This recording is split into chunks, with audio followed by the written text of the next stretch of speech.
All right, welcome back, ladies and gentlemen, boys and girls. Dogcast.com. Game number 2 going to be coming at you. Of course, the Law taking on dnL Esports here in cycle number 9. Thankfully, I got a co-caster here for the second game. Help me out. Offered to help. I got Diglett of We Are Spies. Diglett, how's it going, man? What's up? I'm doing good. I'm staying inside with the cold, trying not to get sick. Uh-oh. Yeah, you don't want that. Trust me, I've been through that. Been going through that. I'm on the back end of it, hopefully, so not too much longer. But so you're not playing? You guys gonna play? Yeah, unfortunately, Mobs quit HoN. He had some real life stuff come up, and all the other players. I don't know who was around today. We probably could have gotten a ringer, but the team just kind of fell and, well, kind of went our own ways. I mean, we're still friends, and we may end up playing next cycle, possibly, see what's going on, maybe form a new team. Who knows? But for now, yeah.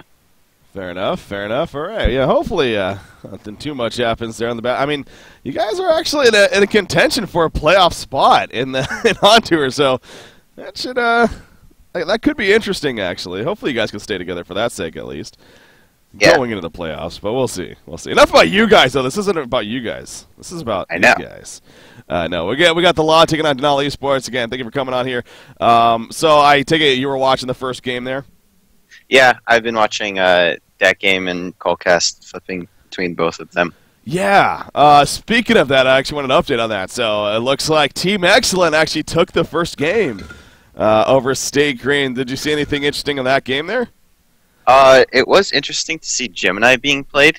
I think that's the hot topic for today, more so, because of he's becoming more and more popular, so it's interesting to see him played in all these different ways, but nonetheless, it was a good game. Yeah.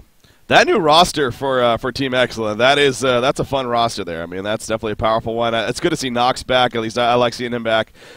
Casey obviously joining, and Sender as well, so that's going to be fun to see what they can do. Hell, that's a big start for them now. Yes, it is without my nuts playing for State Green, but still, I mean, that's still a very impressive win.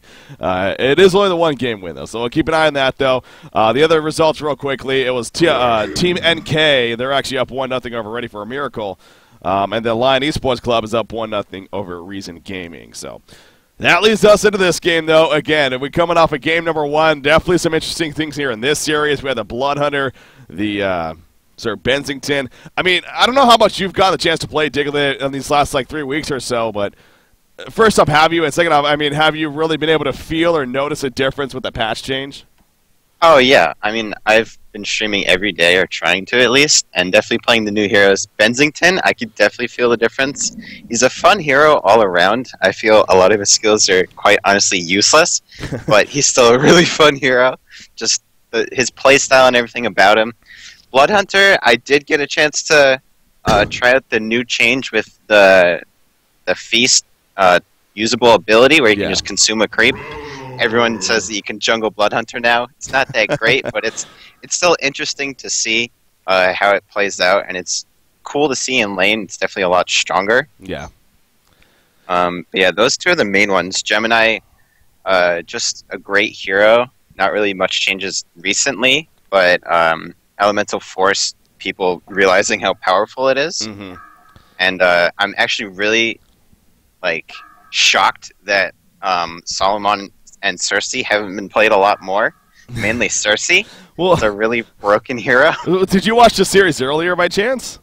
I caught a little bit of it. Okay, so you did. Okay, so yeah, that game 2 there, they actually ran both Cersei and Salomon, and boy was that insane to watch. It really was, and they made the points they've never really played that before, but they realized there that it's pretty crazy potential. But again, there is also that mix though. This is the first major event since the patch. A lot of teams, though, they like their comfort zone. They like what they're used to, so they don't want to go too outside of the box just yet, at least. But at the same time, we've already seen some crazy things today. From that to again, last game with the Blood Hunter and the Sir Bensington. So it is good to see that, I think it's safe to say. And there you go. Speaking of Cersei, dnL Esports, they apparently like to play Cersei as well. I'm not going to lie. I really did have my, not concerns, but my unknowns of this was one of the three where I was really like, I really think she's overhyped. I think she's kind of like a Pearl when Pearl was first coming to the scene. It was like, oh my god, Pearl's the one that we're definitely going to see. Guess what? She's the one that we never really saw. I thought Cersei was kind of going to fall into that trap as well. I don't know. What we saw earlier, we see him picked up here by dnL. I guess Cersei is a pretty big deal here, Diglett. The main thing that she's really good at is her illusions, if you utilize them properly. The really most broken combo in the game, in my opinion, is Moon Queen Cersei, because you can throw illusions at their Rex until they lose the game. Oh my gosh. I'm waiting to see who picks it up and who actually realizes it. I've done it before, and it's honestly the dumbest thing I've ever done. Because my friend was Cersei, and he just kept cloning me and just sending them at the base, and they lost the game. Like, we didn't even team fight. So, her ulti is great. It's a really... If you know how to use it properly and you get a really strong hero on the other team and take all of their items, it's definitely strong. But in competitive matchups, people are aware that you need to be canceling that. Yeah. But nonetheless, it's still a really great hero. Well, you know, again, that was the biggest thing for me. It's like on paper, it seems like it's so good, but damn it, Diglett! You're on fire. You're on fire. This is a good first cast for you. No, yeah, you got the Moon Queen to follow it up. So just as you're talking about that, it seems like dnL Esports, maybe they had a similar idea in mind here, to say the least. So as you're putting, you know, we did kind of see that with the Salamon synergy, where Salamon with that Maka Brilliance earlier on, and she was just spawning Salamon illusions, taking the Mach effect, and farming with those, and pushing lanes with those. It was pretty absurd to watch.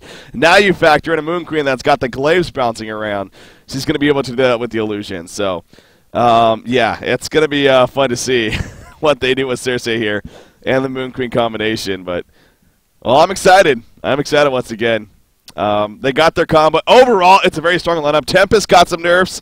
He's still picked, though. Polywalk Priest, the final pick from the Law. That's a little different. You have any reason why maybe that was picked? Not really. I'm interested to see where it will play out, because you don't really see solo mids that often. It could possibly be a short lane carry even, but who knows? Poly has been seen a little bit more recently. Ever since they nerfed his Jolt, like, he just dropped. He fell out of the scene ever since No Tail played him. But I still think he's a great hero. He's really good with utility, and I think they're going to use him for the lockdown and try to catch Moon Queen, but it's definitely interesting. Catching the right one is important, especially with the doppelganger. Again, just not talking about pushing the but we were talking about that in the previous series. I mean, it's one thing to watch it as a spectator. It's confusing enough. As the other team, to constantly see these illusions coming in, not knowing if it's real or not a lot of the times, that's got to be frustrating. I mean, I don't know how many games you've played against the Cersei, but is it probably one of the most annoying things to deal against? Yeah, finding Cersei is a problem more so than finding other teammates, because when she makes clones, they're her color on the map. So if you have the different colors, you'll see, like, Moon Queen would be purple, so you would know that it's not her. Yeah. But if you just use standard green-red, you're pretty screwed. You're out of luck. So it's always a struggle. But well, we'll see how support does the Cersei here. Now, again, it seems like the one downside, maybe she's not as strong of a laner as other supports. Do you think that's the case? I mean, is that her weakness, really? I mean, the way that in this suicide meta, it's not really a big deal, because you can just get 1 point in the entrapment, and that's enough to lane. In, like, dual lane situations, I don't think she's that strong, but she's really great for escaping, so you could even use her as a suicide, as I've seen in just public TMM games, because you can just make illusions, and you can run around in invis. So she can be a problem, and she's really frustrating. Yeah. And in teamfights, her Q bounces between heroes, so that's an even bigger problem that people aren't really aware of, just because of how little she's been played. So people don't know the range on that, and they're not, like, aware of it bouncing around between people. So, yeah, that's true. You're not keeping that in mind in those teamfights, and not spreading out like you would against the Tempest or whatnot. But It looks like, okay, so Beaver having some internet issues there, so going to be reconnecting here. But so again, talking about the overall lineup so that we see here, again, it is going to be a Ravener Engineer coming out for the Law in that middle matchup. Obviously, Engineer took both these heroes even got some nerfs to an extent, at least, especially Engineer. But going to be seen here in the in the middle lane, excuse me. It looks like they are going to be running Keeper of the Forest in the jungle. Now, we have seen Keeper a couple times today. Sure enough, he's, well, at least the one time he was still using that suicide roll. But in this case, he's going to be going to the jungle. Again, he got hit as well, but what are your thoughts on that? You still think he's a very valuable jungle pickup even? Yeah. I haven't... It's Tempest, right? Or Keeper? Oh, Keeper, I was talking. Both of them, really, I mean. Yeah, both kind of got a hit, and Tempest, honestly, although they nerfed his elemental damage and, like, most of his abilities, I really haven't noticed a difference, to be perfectly honest. Mm-hmm. Like, you're still ahead of the minute mark, you're still way ahead of any jungler or even laner with levels alone. Yeah. So I haven't noticed a difference. Keeper, a lot of people have been doing the max Entmoot, where they skip Nature's Veil, and so that way they jungle just as fast as any other jungler, but it often postpones how aggressive they'll be, because they don't have that invis, so they can't get a sneaky ult off. Yeah. So they'll wait until level 8 or 9, and then start entering the lane and pushing. So it's kind of a trade-off, aggression for farming, whatever situation the team needs. Yeah. But both of them, I think, are still pretty good junglers. All right, so we'll see what sequence here decides to build in terms of his skill build especially. But yeah, it kind of goes back to really what you're saying from the beginning. Before he was even picked up, you called it Diglett, the Moon Queen Cersei combination, and obviously that'll need a little bit of time to get developed, but once that does, it's going to be fun to kind of see what the true power of that is, because you were making it sound like it's pretty damn ridiculous. I mean, Moon Queen alone is already ridiculous with those glaives bouncing around, but imagine just constant illusions pushing in and doing very similar at least. So they are going to be setting up more of the defensive pseudo-trial, of course. So Bubbles being played by Beaver, going to be heading down here, but don't expect him to have the best time. They do got that middle matchup. In fact, right off the bat, Proboscis is going to take a lot of damage. Wow.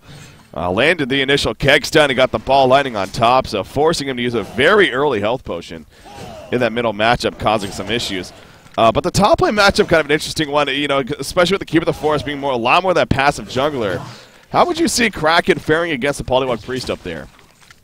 I think he'll do okay, depending on how aggressive Poly is. Poly has a lot of damage and a lot of lockdown, so Kraken can't really get away as easily. Yeah. Especially if Keeper comes to apply some pressure, even Engineer roaming from middle. But I honestly think they were expecting Hag Suicide. Because I feel like Poly fares a little bit better against Hag than he does with Kraken, because Kraken can kind of just take all the damage from Poly, at least until level 6. So Hag, of course, in that middle lane matchup instead against the Engineer Ravener, and set off the bat, though, applying a lot of pressure. Now Ravener, I'm sure he's having a pretty good start here, to say the least, when it comes to his creep farm, especially to the likes of Wretched Hag. But yeah, probably going to be a little bit slower of a start with that said.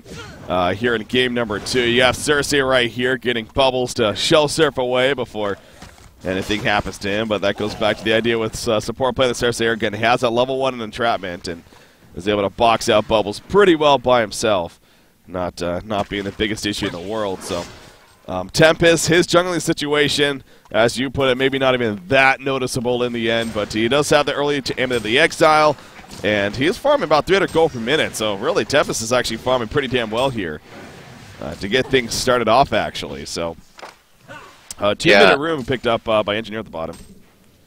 Yeah, just with that Tempest. Tempest, none of his camps are really blocked. Unfortunately, Keeper's are. Yeah. So he's going to have a little bit more of a rough time, but I think it'll be pretty even. You think that's a mistake by the Hellborn team not to block those camps? Honestly, yes, with having Moon Queen there. I think it's a problem, but I think they'll have enough aggression to deal with it. Yeah. Oh, wow. Wretched Hag is going to be able to get away. Will it be enough? One more auto attack to hasten Engineer. Trying to run in, but no, he gets blocked. He gets blocked, and he's going to get turned. Oh, Znui. Znui's hating life right now. I would not be surprised to see a rage quit. No, probably not. But, oh, my God. Proboscis also 11 life at the same time. That happened to be perfect timing. Juke to the forest. The creep wave came at the same time. And it's surely enough blocked off Engineer, and he got the turnaround. Ay. That's got to be frustrating time right there. How big is that just happened, Diglett? That's pretty big, because it allows Hag to get his bottle, and it allows him to get levels. Hag is already kind of doing okay middle. She's the highest farmer in the game, so that really puts her on the board with that play. Yeah.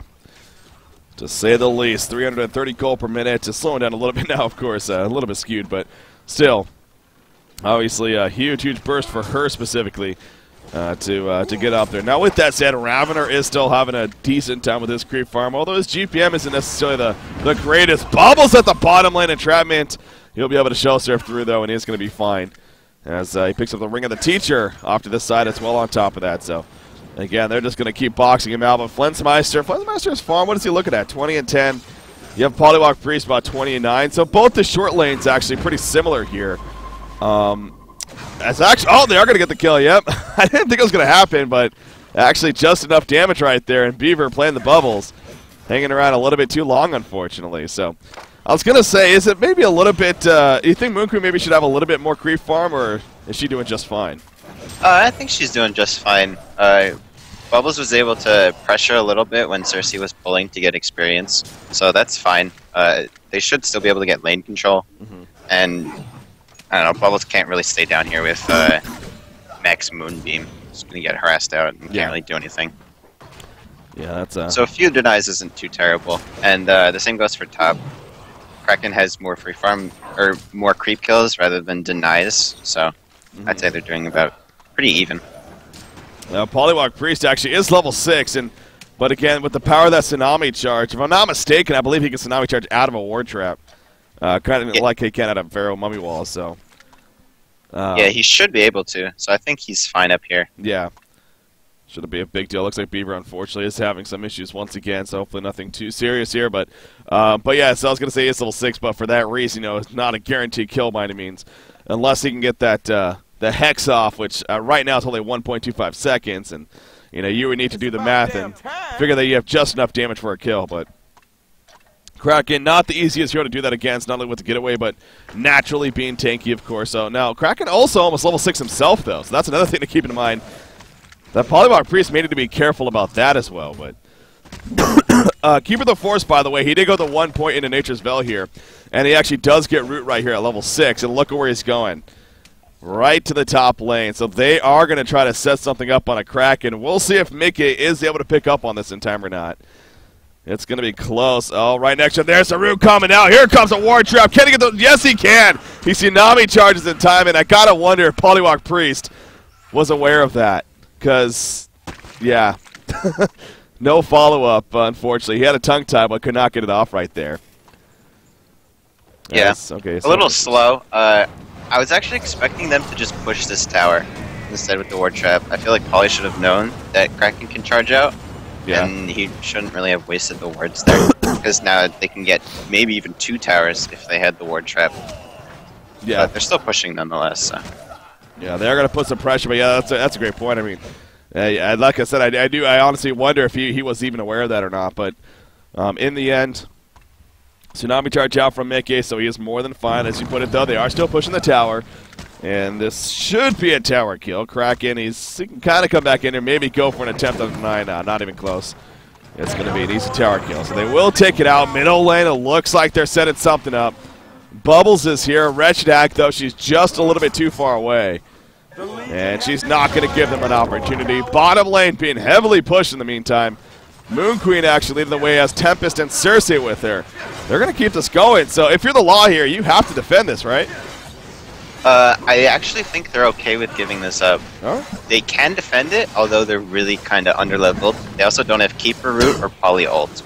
So I think it's better for them to just give this up, send someone bottom to just static farm the lane, and not really worry about it. Well, that they do. They just give it up, and Moon Queen's farm, though, through 430 gold per minute.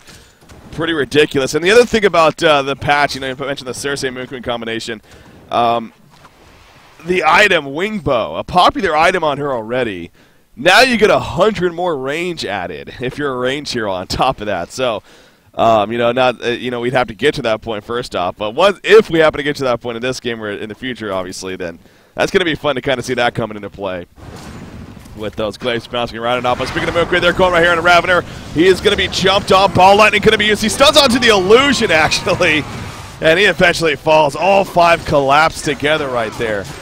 And they set up an easy kill on a Ravener, and they're going to push this middle lane. So it seems like dnL is getting a little bit of momentum going here, Diglett. And they're going to still go, in fact. Oh, but wait a second. Hold on. Root coming out right here. Are they going to fight this? Moonqueen, she uses the moon finale, but there's no one nearby. Nice deny coming out from Engineer. That was a beautiful fight, actually, from the Hellborn team right there.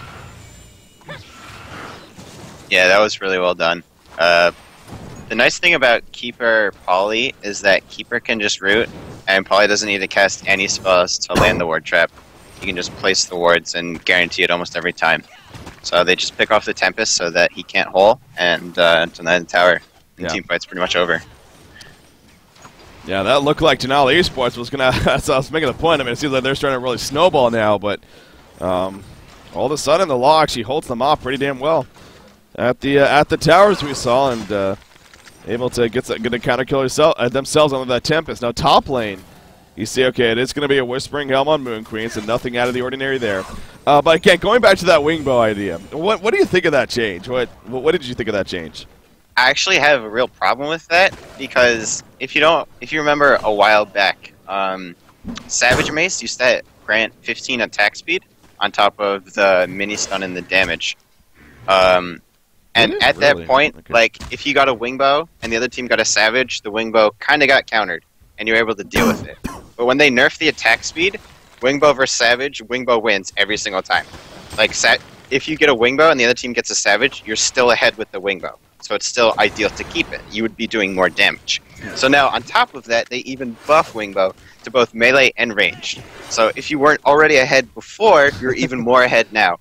So there's kind of, like, in essence, Savage does counter Wingbow because of the evasion, but you're still ahead in terms of damage. So I think it's a really, really strong item now, because nothing can really deal with it. Yeah, and especially, again, on a hero like Moonqueen, it was already part of her kind of core late game build. I mean, it's usually like a Whispering Helm, obviously Shrunken Head, and Geometer Span, and then, you know, kind of the luxury style of the Wingbow after that. So yeah, so if Moonqueen gets to that point, especially with Cersei images covering him, like, she's just going to be untouchable. Like, they won't even be able to hit him. So it's going to be silly if the game reaches that point. Yeah, I was going to say, it's safe to say the name of the game here for the law is don't let that happen. Don't let the game happen. A lot easier said than done, sure, but try not to let it get to that point if possible. So we'll see if that does come into play. Again, the Polywalk...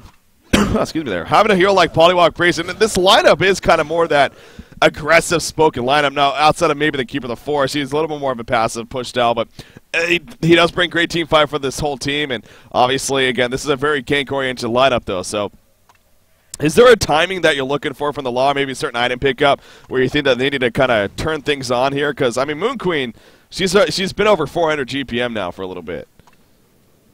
Yeah, I'm interested to see what Polly goes for. It's seeming like he's going for the portal key for initiation.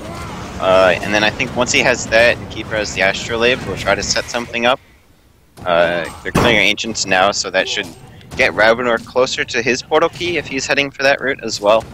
So I think once they have those, they'll be content to teamfight. Legion's taking their Ancients as well. So both teams just kind of trying to farm up their items to allow them to teamfight, because they don't really want to overextend. But Hellborn really hasn't taken any towers besides for top, which I feel they should be trying to do more. Yeah, and again, when it comes to team fight, it seems like they do have a very strong one. Now, granted, the Legion side, they also have plenty of team presence themselves, so it's not necessarily an obvious, easy thing by any means either. But it does feel like at this pace of this game, this is definitely in favor of dnL Esports. Now, as you said, those items, the portal key, especially on Polywalk Priest, maybe even Ravener, those are the kind of the go-to, and so maybe kind of turning on the ignition with that and see where you go from there. But Astrolabe is going to be finished on Keeper of the Forest, so speaking of team fight items coming into play right there, Moonqueen is now sitting on 1,400 plus gold, cleaning up the Ancients, as we were mentioning. 400 gold, or 400 GPM again, is pretty much the mark she's comfortably sitting at. Wretched Hag, we've been having discussions about this. Curious your thoughts on it. Hag, obviously a big proponent of Grimoire power. A lot of people are still saying it's still kind of that go-to item. I mean, we saw last game, though, win a Hellflower instead. With the changes to Grimoire, do you think it's still the item to go on a Wretched Hag, or are you open to do other things now? I think there's a lot more options. Even some people discount Spell Shards, but I think Spell Shards is a stronger item than Grimoire if you're just going for damage. Although you miss out on the stats and a little bit of the farming potential, you're doing more damage with Spell Shards in most scenarios rather than a Grimoire because of the nerfs to it. So I think the nerf to it allowed for people to think of other items rather than just saying, hey, I'm going to get a Grimoire to farm, and then I'll get some other items afterwards. Now people actually need to think about what item is best in this scenario. So something like a Sheepstick and Hellflower I think are going to be a lot more common than just a straight-up Grimoire. I mean, you're not the first one we brought that up that's talked about Spell Shards. And again, so it seems like it's a lot more and more of a lot of these people bringing up the idea of Spell Shards, but again, we're still very early on. This is just the first weekend since the patch, so not to get too far ahead, but haven't seen it yet. We'll see, though. If and when it comes to that, Cersei actually trying to take him cute with the force, but no, she gets stunned as she tries. And that's going to end that attempt right there. So I was trying to take over Keeper for a big root, perhaps, but could not really find the timing. Kongor, by the way, obviously killed by the Elmore team, so good sneak. Kongor, meanwhile, in the middle lane, Wretched Hag being locked out. Tongue-Tie comes out, the Warp Trap is down, and down goes Wretched Hag. It is a 5 versus 4 now in favor of the Elmore team. They're looking for more. Tempest, he gets through to right there. He does have an ultimate. Will he find the opportunity? Probably not. He's still on the run. Ravenor's chasing. The electrical feedback is up. Not going to be able to, though. Cersei doing a good job of blocking him off. It will cost her own life, but at least she helps her teammate in Bubbles get away. But a 2-for-0 exchange. Kongor going down. Oh, this is definitely what the Law needed to do here. And they're still going to push, in fact. So that's going to be a free tower kill. So talking about not killing towers, there you go. I think that's what Law definitely needed. And now they're even going to take their Ancients, so it's going to put them even more ahead. So I feel like they definitely have the momentum in this game. All that denial really needs to do is just sit back and try to get Moon Queen the farm that she needs. Yeah. You know, I'm actually curious if, you know, it sounds like you've actually played Cersei or maybe played with it a little bit, but Cersei's third ability, the Deceive, can you actually channel your ultimate and then use Deceive to go invis, or does that not work? I don't believe it works because it cancels it. That's what I thought, pretty sure. That's what I thought, but people were bringing that up, saying that you could, so want to kind of maybe get another opinion on that, but I don't believe you can. If you can, I feel like that's way too broken. Exactly. Because, that's what like, Shroud is fine because it's a pretty big item. It takes a little while to get, but as this hero stands, his ulti is really strong. Yeah. And then if she has an ability that lets her get her ulti off at any time, I feel like that's too broken. And I haven't seen it done, so I'm assuming that you can't do it. Okay, yeah. Again, that's where I kind of felt, but I know people were bringing that up in chat even, and Beef was kind of unsure about that last game too. So, yeah, so I believe that's the case, and I agree with you. That's for that logic, if anything.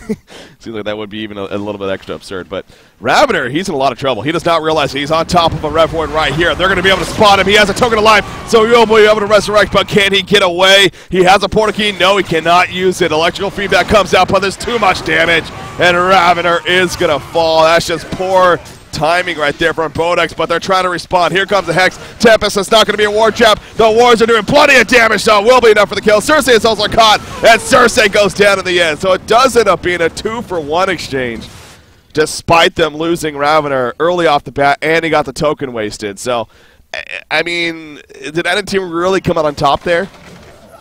I think Law actually got ahead on that.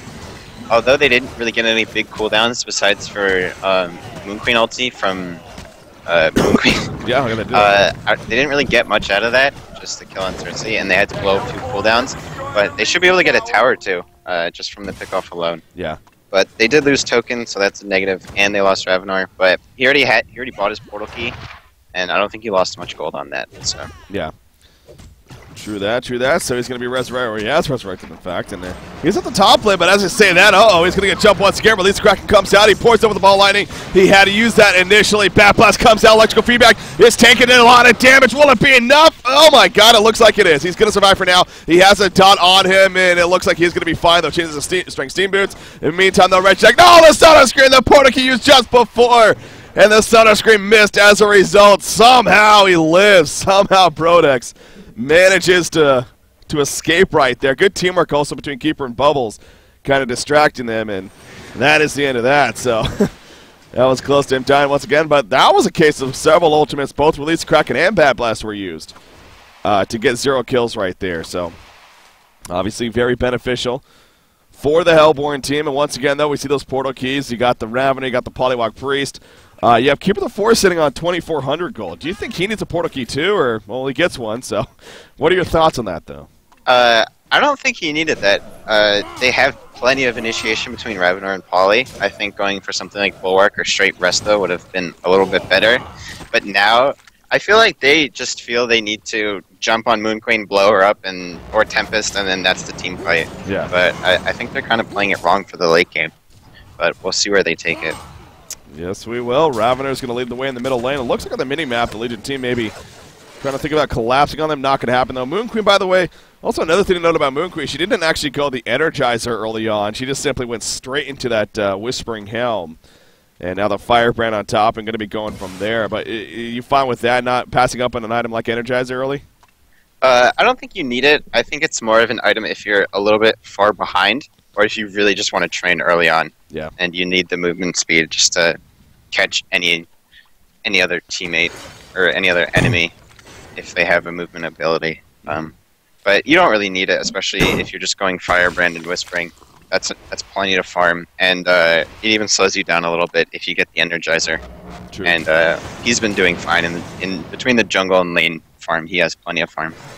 So, you know, you made the comment going into the game. We did see Insania do it quite a bit with that Salomon combination. Using the Deception or Doppelganger, it seemed like every single cooldown.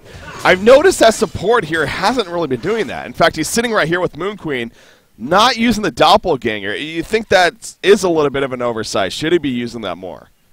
Yeah, I think that goes back to the fact that people really haven't played it that much. Honestly, between me and my friend, my teammate, What You Got, we played it a bunch of times, the Moon Queen Cersei combo, just to see how cheesy it was. And he figured out that maxing Q isn't really what you're supposed to be doing, because of her mana pool, when you max W, the mana cost actually goes down. So it's ideal to max W and only get 1 or 2 points in entrapment, especially against a suicide, where you're not going to be, where they're not going to be that active in the lane. Yeah. And it's rough for her to get levels. So, but she definitely needs that level 4 evolution. That's a good point. I mean, it goes down to mana cost quite a bit, 100 down to 55 at level 4. So. Yeah, that's actually very interesting there. He has a level 2 of it now, but again, we'll see. He starts using that more, but there you go. Coming into play. This is one of the illusions, and Polywog Priest, Portal Keys, and Hexes, well, happens to be an illusion, so kind of gets baits a little bit of a cooldown right there, but in the end, they're still going to push this middle lane, obviously. I mean, what the top lane, you have dnL Esports, they are going, so which team is going to blink first here? I said they're both pretty content on going for now. The top tower is definitely lower, and they should be able to kill it, but look who's ported back. Bubbles is already back there. The best hero, arguably, at setting up some kind of... Actually, no, that's Ravener. Bubbles is going to be coming in. Ravener misses the ball landing right there. He's going to the Moon Queen. Here comes the support. Moon Queen's going to be locked down. The release of Kraken in the background. The Tempest ultimate immediately canceled. No, he didn't actually get it off. He falls right there. Moon Queen goes down. Kraken's going to try to port out. It's not going to happen, though. He will go down, too. And they just got simply caught right there. And the middle tower falls to the Hellborn team, despite no heroes being there. Wow, talk about worst case scenario for dnL Esports right there. That just all fell apart, but that was definitely good coordination coming out from the law there as well, Diglett. Yeah, that was really well played by them. I think they dnL overcommitted a little bit too much, or they just didn't see the TPs or didn't notice them, and they backed a little bit too late. Moon Queen was pretty close to her Shrunken. She still kind of is. So I feel like they should have waited for that before they tried to set something up. Yeah. 2,900 gold saved up. So what do you think? I mean, is she going to be just buying a Geometers here, or does she need that Shrunken Head instead of ASAP? I think, honestly, she's going to be going for the Shrunken Head just because they're not used to this combination, since we haven't really seen Cersei use the illusions yet. Yeah. Another trick that people don't really know, if you haven't played Cersei, is that you can clone off illusions. So you don't even need Moon Queen sitting there. You can just copy an illusion and then just sit like at their base tower. Yeah, we saw that the last game with the Salamon. That's all he was doing. He's sitting on the end of the trees, just constantly spawning illusions off the illusions. It's pretty ridiculous. Oh, middle lane though. Wretched Egg actually going to be caught right here. She will be locked down, and that will be enough for the kill. So these portal keys are just really coming into play. Obviously, the 4 portal keys here on the Hellborn side. That's something difficult to have to deal with. And we're seeing that more and more. Tempest is going to port out before he gets caught as well. But Keeper of the Forest even still looking for more. In fact, he's just going to spawn some trees, and he's going to go right for the tower right here. So they're going to go for the bottom lane. We'll see if they even look to break into the base. Kongor's not up just yet. I think it's going to be coming up, though, in the near future. So we'll see if that's an opportunity. But yeah, as I was saying, again, we saw last game, he was just constantly spawning up those illusions. But again, it does really seem like, and it goes back to the logic, though, some players, even if they're playing it, I mean, they just don't have the most experience playing the hero itself. So, and I think that is the case here for support, unfortunately. But they wanted to try it, not working out the best here so far. There is the Shrunken Head, though, on Moon Queen. So they do have that at least. And one needs the Geometers being now to kind of have that really effective trio of items. There's Kongor, by the way. Going to be resurrecting. So dnL Esports, I mean, they're in a tough spot. What do they need to do here? I think, although they're in a tough spot, they still have Moon Queen. Without the Cersei combo, it is still Moon Queen. It's still been the comeback hero. It's really strong late game, and she's getting to that spot where she can just kind of shrunken ulti and then A-click, you know? So although they have tons of portal keys on Hellborn, almost every single person on their team has a portal key. I think Angie will even try to get one, so that they have 5 portal keys. I think if Moon Queen can not get initiated on, I think they have this late game. Especially if they figure out that they can just win with illusions. Which, I mean, it doesn't seem like they realize that yet, but maybe they'll figure it out. Yeah. So they're going to be going for Kongor. No? Okay, yeah, they're going to scout things out first with the... with the Bound Eye, obviously. And, oh, they're going to find a President. Tempest right here. Tempest was hanging around a little bit too long. They do not have any vision on this bottom side other than near this middle lane, which is just about to wear off, as you see right there. And so it's risky being in the area, especially against all these portal keys that we were just talking about. Yeah, we see why right there. So they're not even going to go for Kongor. They say, you know what, Tempest is dead. Let's go for the base. Tempest doesn't have a buyback. So, oh, he does actually.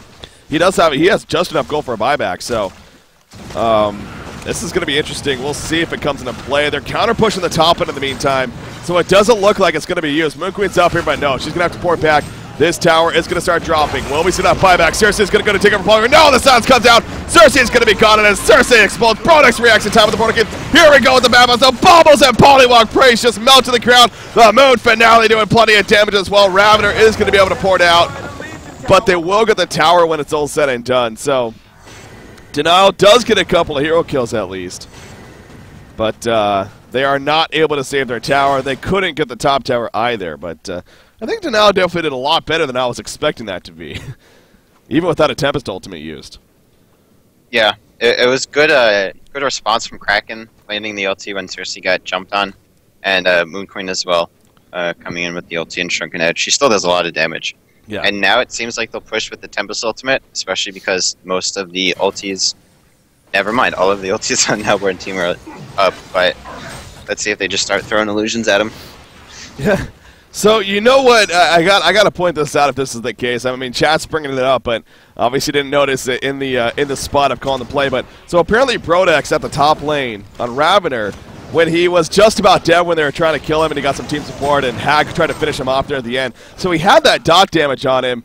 He dropped his portal key to prevent the portal key from actually getting hit by the damage. And then he picked it up at the last second after the dot damage went through and then portal keyed away right before he died. So apparently it was a pretty damn clutch play that happened there. And Beaver also actually tried to deny him. If I'm not mistaken, okay. He threw an auto attack at him. That's pretty funny, actually. Well, Prodex making a top 5 play definitely right there, if that's the case. So, anyways, we do see here Kongor's been attempted. Cersei, obviously, the king of scouting Kongor, really, but it doesn't matter. I mean, should they contest here? I mean, it looks like they're heading over, actually. Ravener's low on life, so this could get interesting. You see Wretched Hack jumping in. Engineer going to be the target. Oh, Wretched Hack, though. She's going to get counter-jumped. The wards are down. And Wretched Hack going to be locked down. Moonqueen in the background putting an auto attacks. Ravender is up still. He is dropping. Polywog Priest is going to fall right there. No, Ravender, excuse me. He's just actually falling back big time. He fought back. But Engineer goes down now. They're going to come back in with these buybacks, though. They're going to be going for Tempest. Not going to happen. He still hasn't ulted yet. Zlap still has an ultimate. He runs in. Oh, he tries it, but he gets countered in the last second. It was in animation. It did not cool down. No cooldown was used, though. He gets silence right there. He goes back in. He taps his ultimate. It's not going to be stopped. Slaps gets the ultimate off. He finally falls, but it does the work. Keeper of the Forest goes down. Ravender's going to fall. Bubbles the sole survivor here. Are you kidding me? Can Beaver actually getting away? Moonbeam's going to hit. He will shell surf, but holy crap. The fact that Tempest was able to ultimate there somehow. Pretty crazy. So the hold is successful, even with all the buybacks. And they're going to get Conqueror now. I think dnL Esports all of a sudden is in the lead here.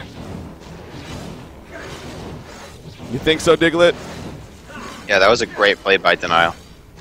Really well done in the team fight. Zlap staying alive for most of it. Great steal from Bubbles, taking the token. It's actually really well done. Yep. Wow. All right, so, I mean, that changes it a little bit. That means no token of life that you have to worry about, actually. That was very well done indeed. We see that happen a lot, but oh, it's going to end up dying. He ends up getting picked off. He hung around a little too long right there. He was kind of toying with him, and that did not work out. So he does fall, but still, he does steal the token of life. And again, a pretty big deal. Looking at the buyback situation, by the way. So Tempest and Hag both have bought back now. You got Bubbles, Ravender, and Polywog Priest. All have used buybacks here as well. So, yeah, I think a big problem about that fight, too. Ravender was very low when that fight started. And I think he died right off the bat, in fact. If I'm not mistaken. So, that definitely didn't help the situation there. But yeah, I mean, look at that experience lead especially. 13,000 experience lead here for the Legion side. Moonqueen, of course, has the majority of that. Level 19. And she has 5,500 gold, by the way. What is your thought on that? Her saving it all kind of indicates that she's just going to right-click a wing bow, I think. Yeah? I would... Going for the Geometers is a little bit safer. Geometers into something like Satanic. Yeah, she just goes for the Satanic. So that's really safe. I think that's even the right play, just because it allows her to just team fight. And unless they use every single spell on Moonqueen and lock her down, I think she'll be okay. Yeah. She can just pop Satanic. Oh, and, again, though, Tempest is going to be caught here. Tempest, he will fall. Can they find anyone else? It doesn't look like it. Polywog Priest, that's just an illusion right there. Going to be chasing after them. They don't even care. They're just like, whatever. Join us, please. Yeah, they pick up Tempest. He does have a buyback, but he doesn't have an ultimate. So they're going to go right for the melee racks right here. Wards go down. You see the counter push from Moonqueen at the top lane, but Port's already coming in. Buyback on a Tempest. He doesn't have an ultimate, but the Hellborn team doesn't really know that. It is very close. They're going to fall back before too much happens. So that is the last buyback on Tempest. That's a pretty big deal. They don't have to worry about that anymore. So, I mean, it's... After that last fight especially, it seems like dnL Esports has a lot of momentum going for you. You mentioned the Symbol of Rage just picked up. But this game isn't over yet by any means. I mean, the Law, they do have those racks exposed down there. Yeah, definitely not. I mean, they definitely have a chance. If they make big team fights, then it's good. It's really bad that Tempest doesn't have another buyback. I think that was a little extremely wasted and really early for him to buy back. I think they could have held it off without him, especially with Moonqueen having the Symbol of Rage and them already dropping the poly wards, so they don't have to worry about a ward trap. Middle lane, there's something's brewing here. Seems like the Hellborn team wants to make a jump, but you got to be careful. Got to choose wisely, of course. They do choose in the background on a Moonqueen, but no, the Shrugga goes up. The illusion's right there as well. Polywog Priest going to be countered. Polywog Priest will fall. The illusion coming into play right there. It takes a lot of the damage. You see the release of Kraken right on top of Engineer. He has no energy field. He just used it. He goes down. Double tap just like that. Restoration Stone is finished on Keeper of the Forge, by the way, as this fight ends. But, oh, that jump was not as planned. The Law right there. Unfortunately, I think it did a lot more damage to the illusion than the actual Moonqueen right there. And now their base is going to start dropping, so that's what he talked about with Cersei and the illusion spawning on the Moon Queen. Here we go. The root comes out. That's root number 1. Ravner taking a lot of damage. He falls back. The second root comes out, but there's 0 follow-up. Polywog Priest, he finally joins the party, but the damage output on the Hellborn side, it's not nearly enough. Bubbles goes down. Polywog Priest has a tablet away. GG, well played. We are going to a game number 3 as a result right there. So, you know, just as we're talking about it, seems like this game's definitely not over, man. I mean, all of a sudden it's over. And that has a lot to do with, though, the law. They took a big risk right there in that jump, and it did not work out at all.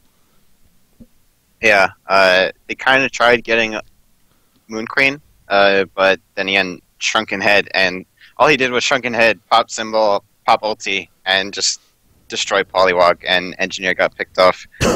Mickey picking up the Storm Spirit so that whoever he ulted definitely got stunned. So yeah, good plays all around. And then you saw the power of Cersei at the end, stealing Keeper and taking his double root and his double mana ring and Astrolabe. Oh, is that what he did? I didn't even notice that. Yeah. Oh, yeah, that'll explain it.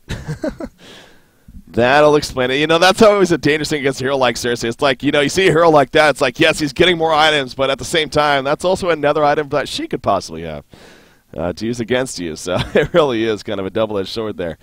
But yeah, so that definitely came into play there, at least in that last fight, and obviously by that time it was just too much to handle. So, hey, we got a game number 3 coming up. That's the cool thing.